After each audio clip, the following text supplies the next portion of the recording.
Hi guys! So for today we're gonna tackle about the historical context of the emergence of social science disciplines. In this lesson, we will learn how to explain, enumerate, and demonstrate each social science discipline's historical foundations, and we will learn about the founders of the social science disciplines. So let's start our lesson. Let's go! In the development of social science, each social science discipline has played an enormously significant importance in history. To start the lesson, we'll discuss the first social science discipline, which is anthropology. As we have discussed in our previous lessons, anthropology is an investigative study about the origin, development, and behavior of a human being and a human society. The major contribution of anthropology is that it helps us to understand the concept of culture, and it helps us to understand more of our society. Sir Edward Bernard Taylor is the said founder of anthropology according to Oxford Dictionary of National Biography. He was an English cultural anthropologist. He was the man who coined the term culture, which means customs, arts, social institutions, and achievements of a particular nation, people, or social groups, according to Oxford Dictionary. He was the first person to be an anthropology professor and the first person to hold the position of a chairman in the said subject at Oxford University in the United Kingdom. Throughout his years, he devoted himself to studying the different customs and beliefs of tribal groups in many places in the world, both existing and prehistoric. As a result of his hard work, he has contributed notable works like researches into the early history of mankind and the development of civilization and primitive culture. Historical foundation of anthropology. Back in ancient time, anthropology was evident in the works of Greek philosophers in their philosophical and historical writings. During European colonization and discoveries, curiosity of their origin prevails.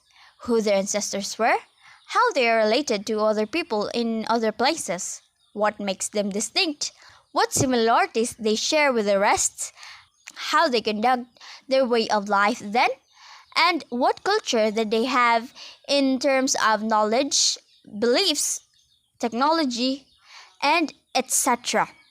These questions led to the study of origin of the humans. In 19th century, the discipline began its formative years as a social science. Next one is history. History is the study of the past events and how it evolved into the present.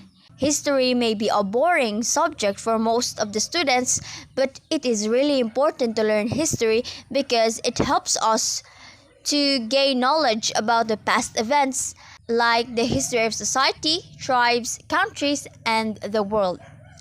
It also teaches us to document the past events in our lives, which can be a big influence to help the future. And the main contribution of history was to help us to find our origin, our identity, and our history.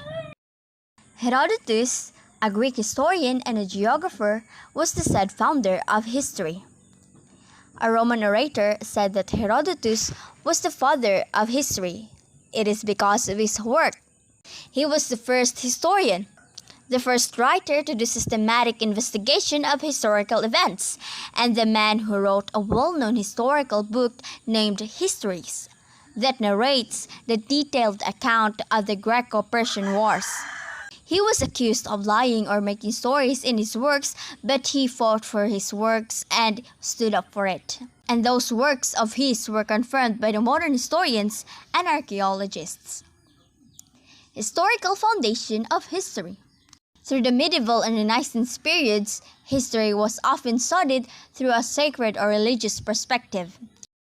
In the 20th century, academic historians focused on less on epic nationalistic narratives, which often tended to glorify the nation or great men, to more objective and complex analysis of social and intellectual forces. In modern times, the field of digital history has begun to address ways of using computer technology to pose new questions to historical data and generate digital scholarships. The third one is economics. Economics is a social science that focuses on the study of production, distribution, and consumption of all the resources and consequences that actions make. Economics has many contributions to our society. It helped us to understand how the world of markets works, how our actions affect our society, and how we can solve it without harming the environment, our surroundings, and our fellow humans. Adam Smith, the founder of economics, was a Scottish social philosopher and a political economist. He was known for being the towering figure of economics. He wrote the book entitled An Inquiry into the Nature and Causes of the Wealth of Nations in 1776. It is the first detailed writing about political economy. He perceived that the world consists of persons that sought for their own self-interest, but was constrained by morality, markets, and government. Historical foundation of economics. During ancient Greece, Greeks examined wealth accumulation and inquiries on whether property should be in the hands of private or public institutions. This was the first step of founding economics. In medieval times, during the 5th to 15th century, scholars argued that it was a moral obligation of business to sell goods at a fair price. Changes in economic thought have always accompanied changes in the economy, just as changes in economic thought can propel change in economic policy. It was not considered as a separate discipline until the 19th century. The fourth one is geography. Geography is an investigative study about the physical features of the Earth and its atmosphere. Research about geography is beneficial to us because studying about our habitat, the Earth, makes us aware of what kind of world we are in. So it is a valuable study.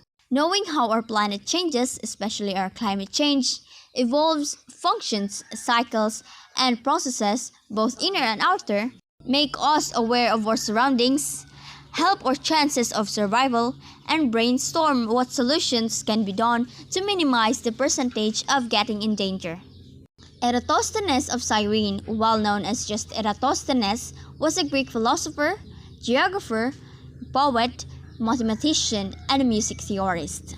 By his hard work, he was assigned as the chief librarian at the Library of Alexandria in Egypt.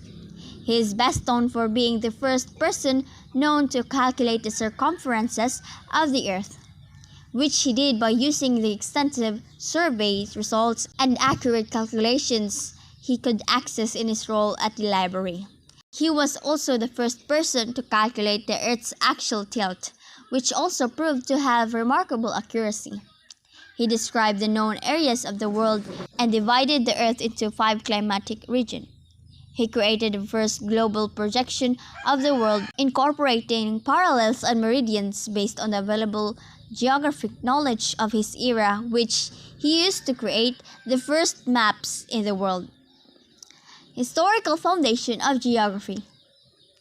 Geography was first systematically studied by the ancient Greeks, who also developed a philosophy of geography like Thales of Miletus, Herodotus, Eratosthenes, Aristotle, Strabo, and many more, that made major contributions to geography. The Roman contribution to geography was in the exploration and mapping of previously unknown lands. During the Middle Ages, Arab geographers enhanced Greek geographic learning by traveling the world for the purpose of gaining knowledge of the world.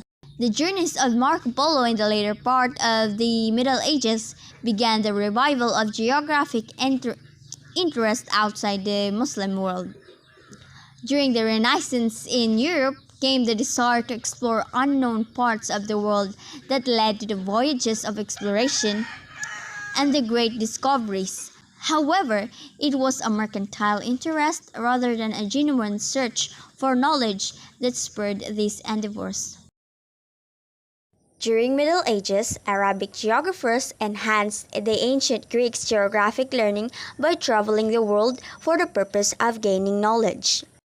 The journeys of Marco Polo in the later part of the Middle Ages began the revival of geographic interests outside the Muslim world. During the Renaissance period in Europe came the desire to explore unknown parts of the world that led to voyages of exploration and great discoveries. However, it was a mercantile interest rather than a genuine search for knowledge. In the 16th and 17th century, geography was reintroduced in the forms of textbooks and maps. While in the 18th century, geography began to achieve recognition as a discipline and was taught for the first time at the university level. The fifth one is linguistics.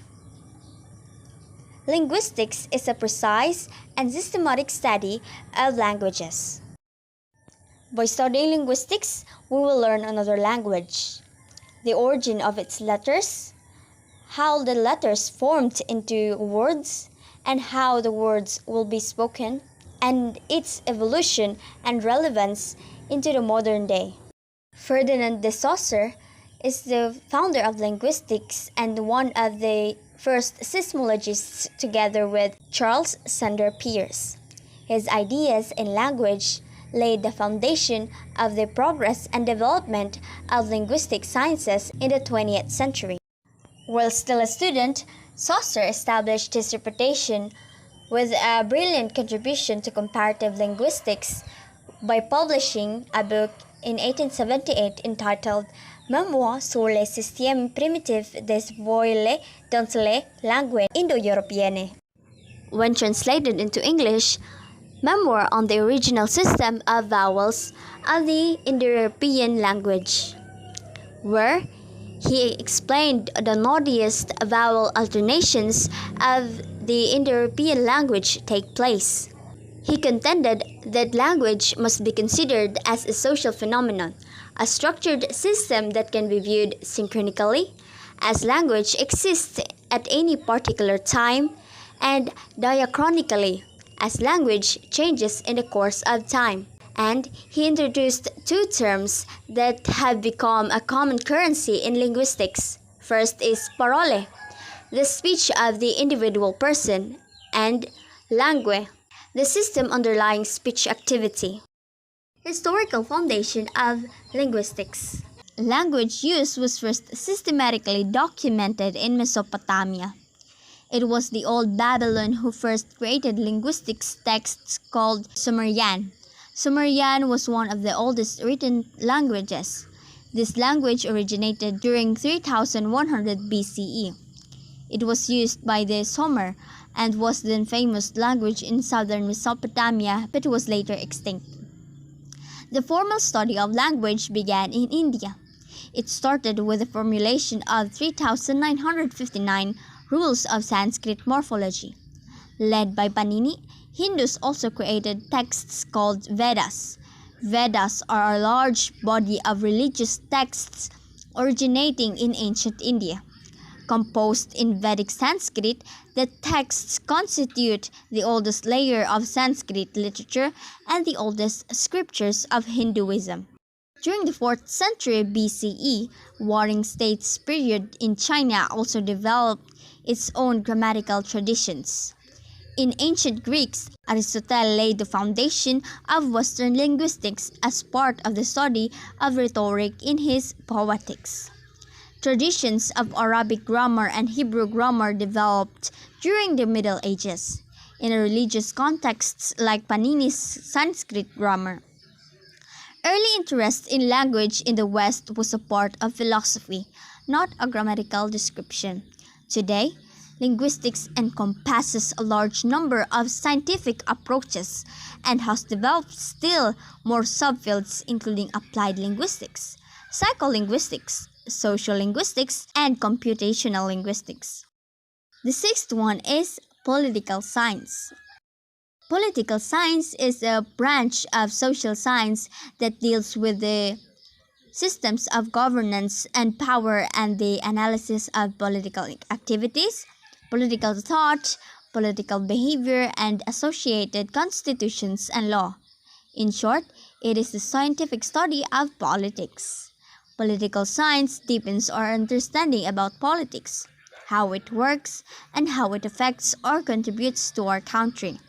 It teaches us about the different forms and nature of politics. Aristotle was the famous philosopher in this field and the founder of politics. Aristotle's political studies combined observation and theory. He was the man who wrote the famous book called Politics, which investigates, on the basis of the constitutions collected, what makes for a good government and what makes for a bad government, and to identify the factors favorable or unfavorable to the preservation of a constitution. In that book, he said that man is a political animal, which means that a man is born to live in a socio-political nature. Historical foundation of political science. Analysis of politics appeared in ancient cultures in the works of ancient philosophers including Confucius in China, Kautilya in India, writings by historian Ibn Khaldun in North Africa that greatly influenced the study of politics in the Arabic-speaking world. But the fullest explication of politics has been in the West.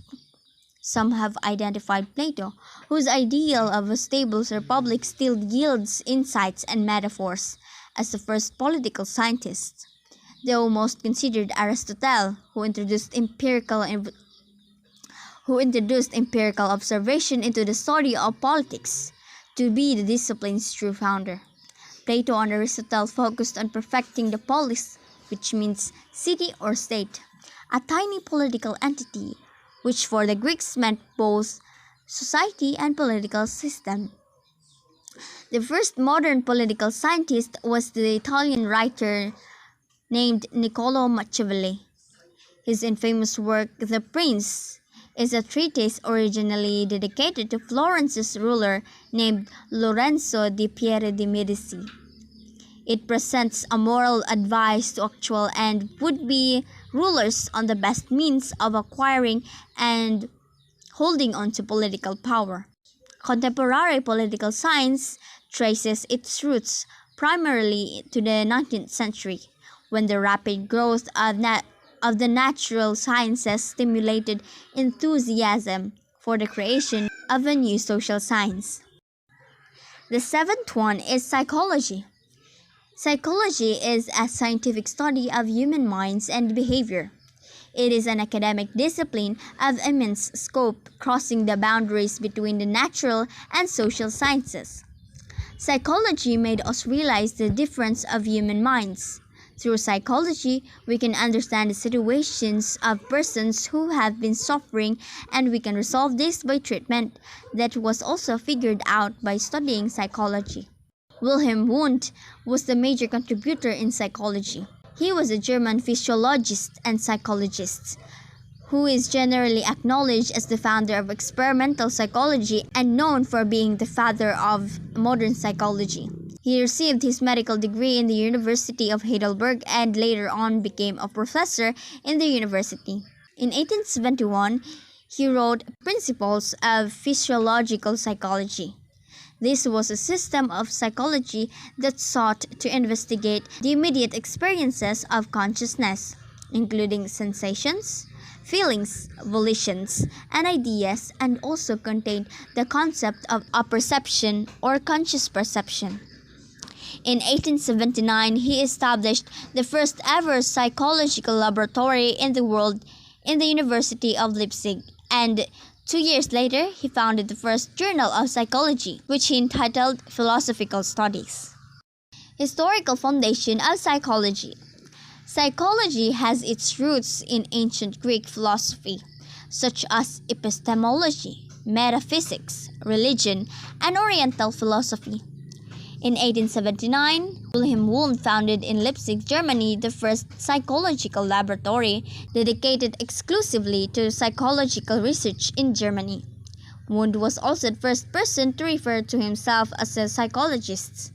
Soon after the development of experimental psychology, various kinds of applied psychology appeared. Stanley Hall brought scientific pedagogy to the United States from Germany in the early 1880s. John Dewey's educational theory of the 1890s was another example. Also in the 1890s, Hugo Monsterberg began writing about the application of psychology to industry, law, and other fields, and so many more. The 20th century saw a reaction to Edward Titchener's critique of Wundt's empiricism. This contributed to the formulation of behaviorism by John B. Watson, which was popularized by B. F. Skinner.